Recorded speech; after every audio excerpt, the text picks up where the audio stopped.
Neprikladno ponašanje na pružnim prelazima. Učesnici u saobraćaju dužni su da poštuju saobraćajnu signalizaciju pred prelazom puta preko željezničke pruge.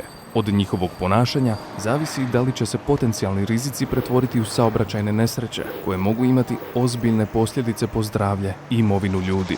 Sagledajte situaciju, prilagodite brzinu kretanja, zaustavite se na pružnom prelazu i ako ste vozač, ne pretičite druga vozila. Voz uvijek ima pravo prvenstva prolaza i teško se zaustavlja. Vodite računa o vidljivosti, stanju puta i teretu koji nosite. Ako su rampe spuštene, a svjetlosni znaci pokazuju da je zabranjen prelaz, zaustavite se.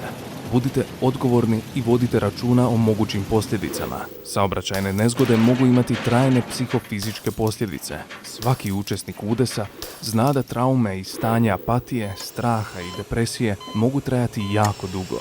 Nećete uvijek imati pruženu drugu šansu, jer tanka je linija.